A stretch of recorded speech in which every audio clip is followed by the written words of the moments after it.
Hey, sleepy friends. This is Damien here with my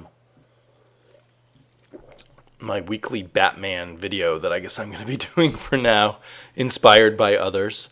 I only read Batman Eternal this week. I did not pick up Batman, just a regular Scott Snyder Batman, which I'm waiting for in trade. I did not pick up Nightwing. I'm thinking about picking up Grayson, Agent of Spiral. I don't know if that's a good idea or not, but I'm thinking about it. A little warm in here. I thought I would just cover Batman now and then do my regular comic book thoughts a little later. But I've already seen one person's video where they talked about Batman Eternal, which was Wednesday Serial. Matt talked about it. And before I see any more, I thought I'd just get my thoughts on this issue out, as jumbled as they may be. I think this issue continued the sense of forward progress that began again with issue 7, and that was kind of lost in the two to three issues before that. I guess 2 issues before that. I'm already losing track of all the issues. So this one focused both on, focused mostly with Batman's relationship with the police. Had a little moment of Stephanie Brown, which was nicely tied in with the police aspect.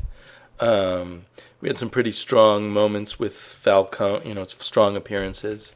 So it's back to the structure that I feel like they established in the first 4 issues, and they sort of got back to in issue 7 and are more fully back here, which is following a bunch of threads together. Well, maybe each issue having a sort of focus, but also giving you a sense of continuity with the other threads.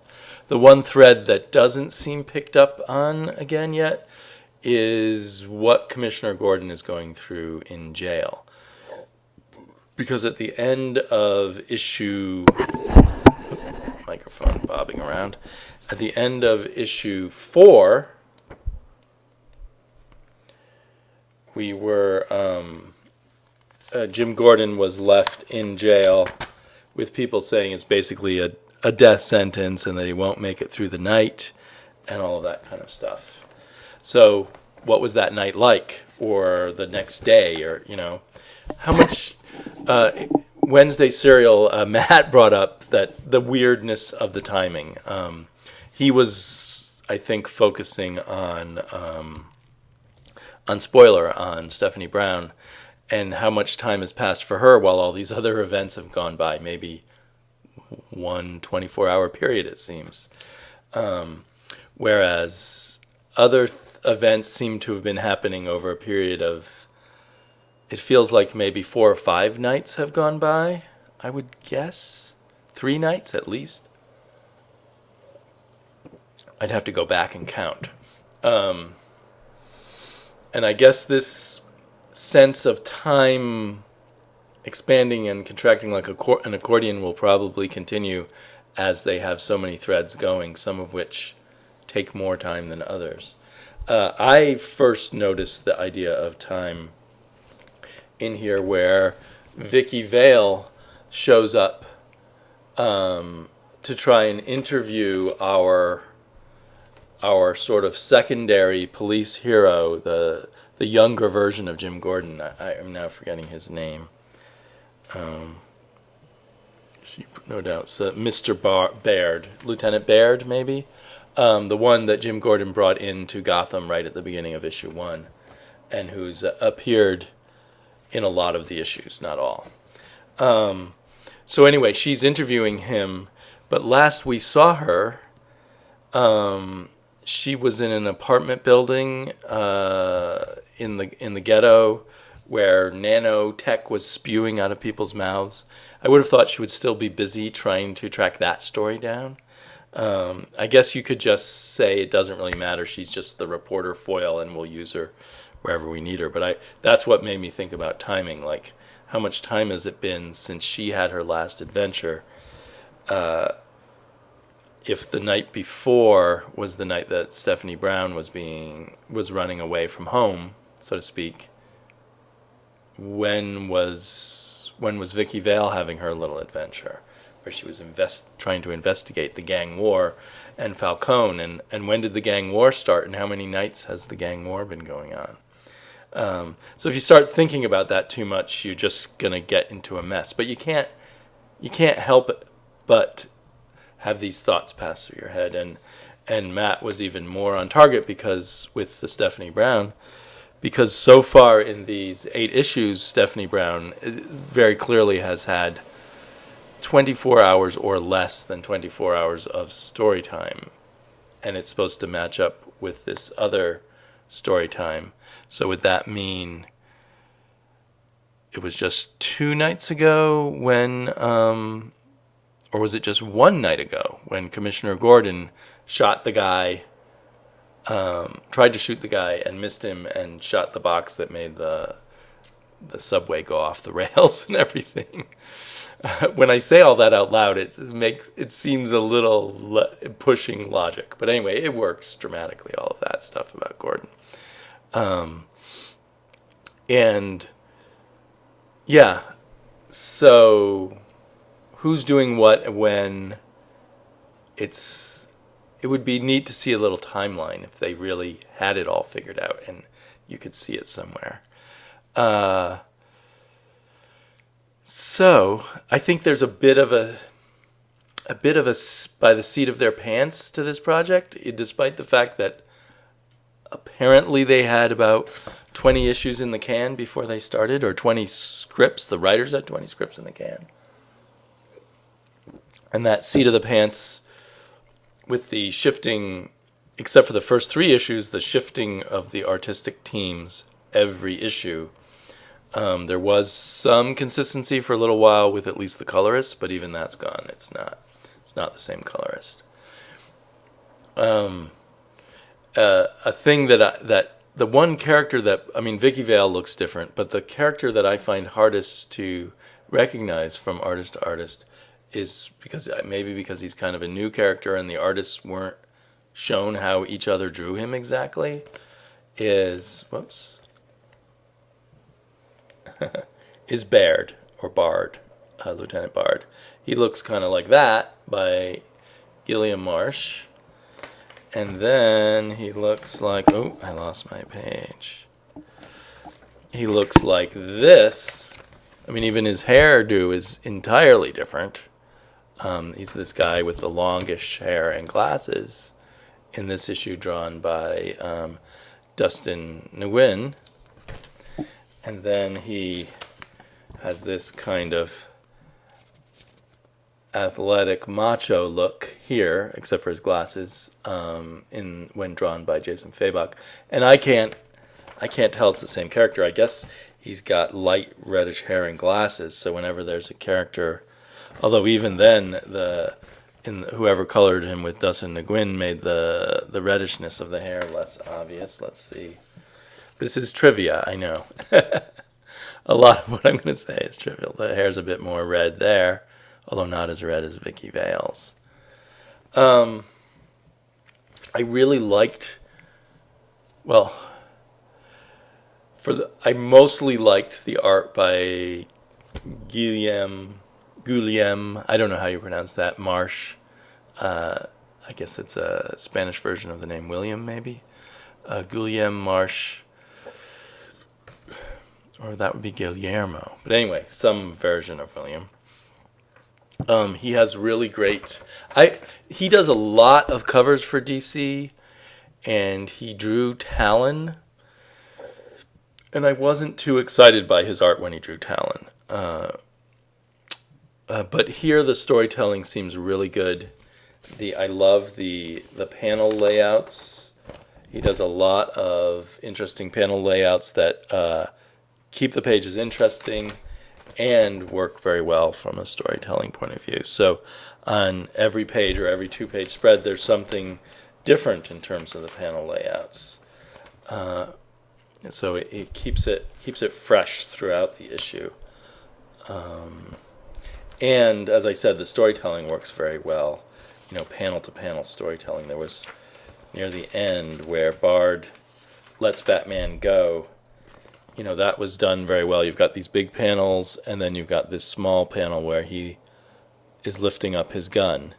And that, it seems like a small panel would get less attention, but the way he laid it out, this small panel is very key and really catches your attention.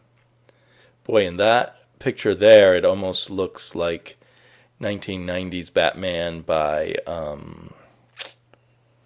oh, man. I always do these late at night. When I do these late at night, particularly, I can't remember names. It's going to come to me. But that artist who did such crazy stuff with the cape back in the 90s, looks a lot like him. There is a little bit of a 90s flavor to Gilliam Marsh's, not his layouts, but there's another great page, layout-wise. Not his layouts, but his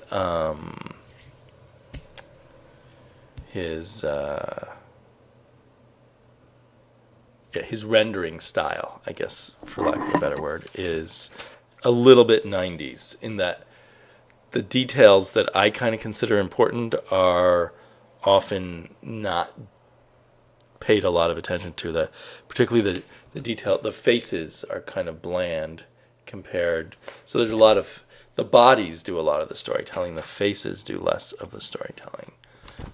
At least for my taste. So but actually overall he did a great job.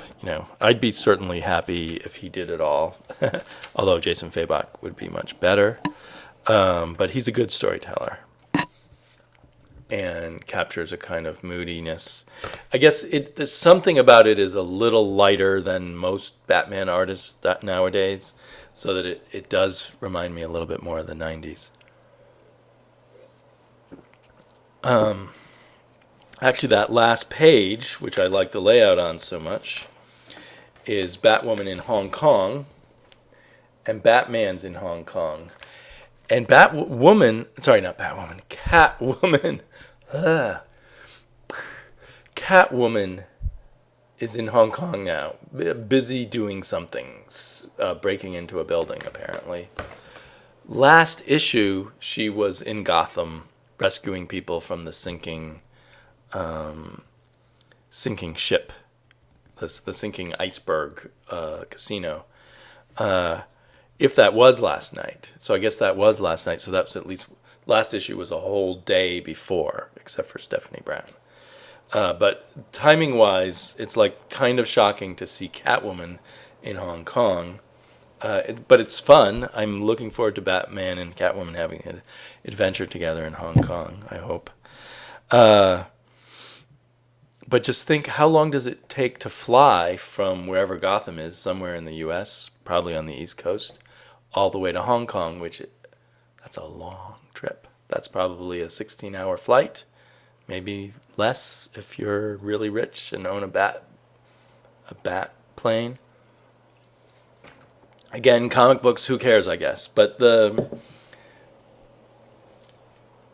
fun of this weekly comic book is that you're sort of tracking things a lot. So that's another aspect of the timing thing. And I don't mean to complain about this a whole lot. I think overall, I liked the portrayal of Vicky Vale in this a lot better than her previous appearance. I like what they're doing with Lieutenant Baird. And the way he interfaces with Commissioner Forbes is cool. You have to let go of the whole idea that a commissioner is dealing with so many of these issues in person. It's like having the general of an army be there for every little battle. But, yeah, I keep picking at it, don't I? Just think how much I'll be picking at it by issue 30 or something. It was all, and also, you kind of, the overall story is still, it's always credited, story by Scott Snyder and James Tynion, and then it's just script by John Layman. The previous script was by Oh, previous script was by Tim Seeley, and then before that was a script by someone else, and then there was a script by Tinian himself. You can get a feeling of, or I think you can get a feeling of, the way different authors create a rhythm to their stories. Since they didn't create the overall story, but they create the rhythm of this individual story. And the rhythm that John Layman gave this, he has a very good sense of comic book timing, which I cruelly don't feel James Tynion does. So James Tynion was the sludgiest. I think John Layman has a really good sense of that rhythm that a comic book can have. And he may have been, it's hard to tell, how much he was helped by his particular artist. But I didn't like this particular artist when he worked with Tynion in Talon. So who knows? But so I mostly credit the nice feel of it. And, we're very quickly shown different things Batman's doing during the night. And it's very appropriate that we're very quickly shown it, because it's all about Falcone and Forbes and the way the police have to respond to these things after the fact. So yeah, it was a cool, fun issue. I'm definitely looking forward to the next issue. I hope the next issue does pick up on the whole Hong Kong thing, and that we don't have to wait too many issues. But at the same time, I want that Stephanie Brown story more. And I want to know what's going on with Commissioner Gordon in jail. So, yeah, I'm asking for too much. So there's only going to be so much in each issue. And eventually we will get it all. And I'm getting to the point where I should reread them all in order again, if I can find the time, which is the recurring theme of my life. So anyway, yeah. If you're not reading Batman Eternal, I now, with issue 7 and issue 8 getting back on track, I was kind of having my doubts whether I could tell people that this was going to be a decent series.